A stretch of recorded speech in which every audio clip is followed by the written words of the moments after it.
Rev up your engines!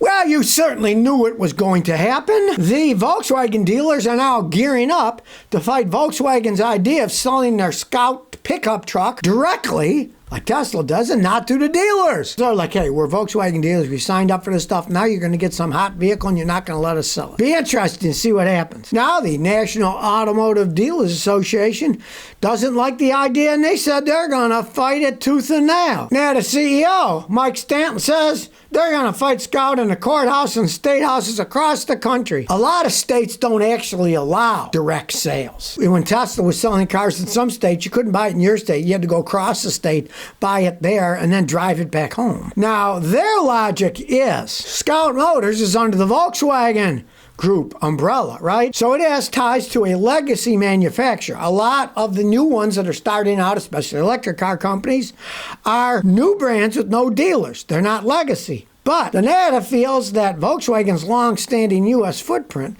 invalidates the excuse that, well, it's a new company. No, it's part of Volkswagen, right? That'll be an interesting thing. In the vast majority of states, the United States, if you didn't know, are not allowed to sell directly to the public, to compete with their own dealership. Hey, they paid the dealerships to pay money to be part of the company, and all of a sudden, no, now we're going to sell them outside of you. Too bad. Now, Scout's plan is they're going to set up 25 locations in the United States to sell vehicles and have an app where you can buy vehicles, right? Well, all I have to say is, good luck getting them fixed when they break, right? If they're not selling them to the Volkswagen dealers, the Volkswagen dealers are going to be like, we're not going to warranty these things. We're not going to take care of the problem. Does anybody think that these things aren't going to break? Every machine ever made will eventually break down. And if there aren't people that know how to fix them and have parts for them, you're driving a useless vehicle that when it breaks, you throw it away. Now, okay, yeah, cell phones. They're still relatively expensive, but not like a car. Those things are going to start at 50, 60 grand. When your cell phone breaks, what do? You usually throw away and buy another one, right? You don't want to do that with a car. So it'll be interesting to see what happens in court. Volkswagen, I'm sure, will fight it tooth and nail because they want to get an idea where they can start selling stuff direct. But all I have to say is realize these Scouts, they're electric pickup trucks. They're not that popular in the United States anyways. This could be a tempest in a teapot. They're all, can we sell it? No, you can't, blah. And they're like, well, nobody's buying them anyway, so does it matter at all? Probably not in the long run. Well, here's one YouTuber's thoughts after he drove his Cybertruck 13,000 miles. He says, parts should not be falling off while driving.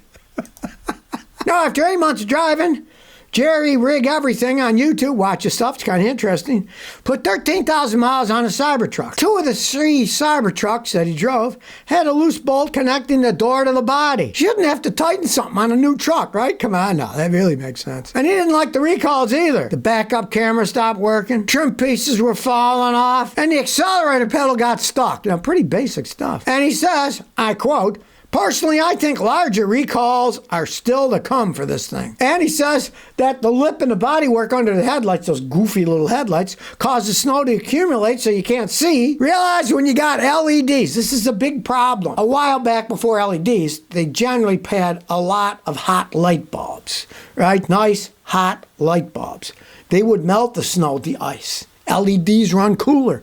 They don't melt the snow and ice, so you can't see. Halogen lights are real hot. Put your hand over a halogen headlight. You'll see they get real hot. Of course, it does melt the snow and ice. And he stopped towing with it because he's watched those videos people made about the bumper coming out, so he stopped towing with it. And he says he's probably going to replace the Cybertruck with a Silverado EV. Will he be going from the frying pan into the fire or not? Who knows? And he did have a sponsor for this video, but the sponsor backed out when he found out he was doing it on a Cybertruck, and the sponsor said, we would rather not be featured alongside content at this date.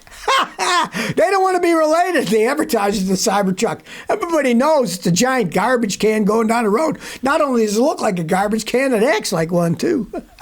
Well, if you're a Batman fan and you like the Dark Knight tumbler car, well, guess what now? You can get a replica of one of those that has a smoke screen and a big old GM V8 Corvette engine in it. Like I said, check out the picture. It looks cool as can be, right? These are Batman replicas. You know, people have always been making Batman replicas, but this is a relatively serious one. It's built around tubular aeronautical grade steel frame with Kevlar, carbon fiber, fiberglass, and steel. In the front, it's got a pair of 15-inch ultra-wide wheels, and out back, you find four 18.5-inch wheels wrapped by Super Swamper tires. It's a dually.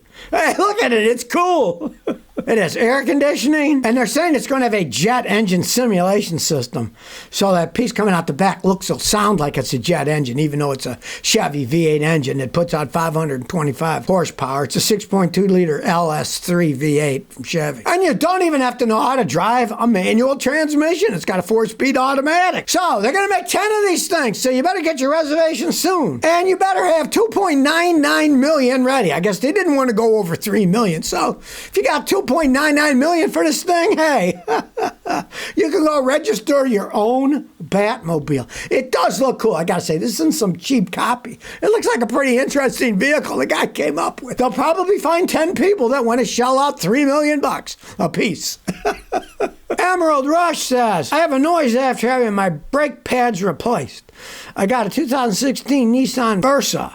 I replaced the original pads with new ones that came from the dealer. Mechanic resurfaced the rotors, and then it made a scratching noise. I took it back to the shop, and they resurfaced it, and the noise went away for a day, but then came back. I went to a different shop last night, and they said whoever did the rotor didn't do a good job, so they resurfaced it. Now a week later, the noise is still there. It worked fine.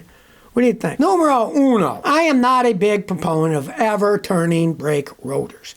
Back in the day, in the 60s, my grandfather's day, when they just started coming out with disc brakes, we used to turn them on lathes. They were much thicker than they are today. So you had a lot of metal you could cut off and they'd still be okay. They're making them as cheap as they can. So once you start turning them, they're thin, they're even thinner. And yours has been turned 3 times. There's hardly anything left. I would have never done that. One, if you were driving down a road with your old brake pads, you hit the brakes going 50, 60, and they don't shake or pull, I wouldn't even have messed with the rotors. I would have just put on good Akabono pads because they don't make noise and leave it at that. But if you did want to change the rotors, just go buy new ones. It's a Nissan. It's a low-end Nissan. You can go to any discount auto parts stores, get a set of rotors for that thing for $40 a pair of them. You know, they're not that expensive. I would have gone that route, or I wouldn't even have changed the rotors at all. But now, if you don't like it, I'd advise putting new rotors on. One, you've had them turned 3 times, and you're not even supposed to turn them more than once with the modern ones, so forget it. I would just say go get new rotors. These guys should never have turned them in the first place. They don't have enough metal on them to even be turned correctly. Everything is so much cheaper. They're making them so thinner. They're made that when they're worn, you got to buy new ones. You can't turn them, then they get too thin. Once they get below a certain thickness, then they become dangerous. They don't work as well, they can collapse, and they will make noise. Kevin2759 says, I get a noise as the idle stops when I push the clutch in. I got a 2nd generation Ram 1500. I have a noise at idle when I push the clutch in. The noise goes away. It's also hard to shift in gears. I replaced pilot bushing, flywheel, clutch, master and slave cylinder, throw-out bearing. What could it be? Okay, well, if you replaced all those parts with good OEM parts, you put all the new parts in, right? And it's still making a noise, you step in and it stops. Odds are the bearings on the main shaft of your transmission are worn. I've seen that many times. I would personally live with it because you're going to have to rebuild the whole transmission. Hardly anybody knows how to do that anymore. Those things are real complex when you take them apart with all those speeds. It is a job. There are very few guys left who know how to rebuild manual transmissions, especially since they don't sell that many of them, right? Unfortunately, normally it's the clutch, throw-out bearing, the plate. You replaced all that stuff. But if the main shaft is worn, the bearings, it's rattling. But when you push on the clutch, then you're releasing everything from the transmission. It's now open and not connected physically to the engine.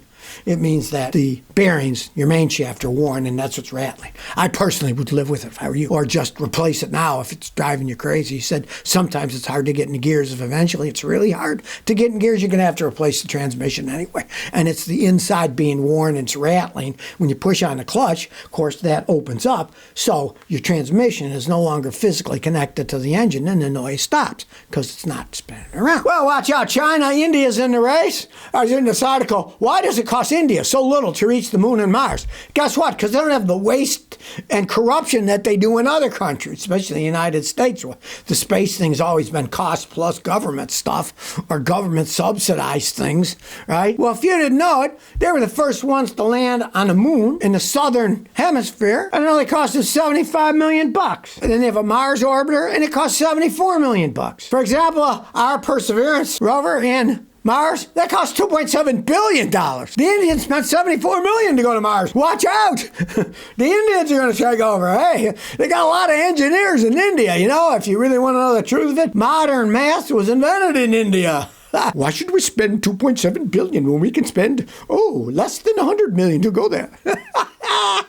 Hey, I got kudos for them. They don't have all the waste and graft and corruption they do here in this country. We got to spend billions, and they don't even spend $100 million going there. So, hey, watch out. The Indians may take over outer space.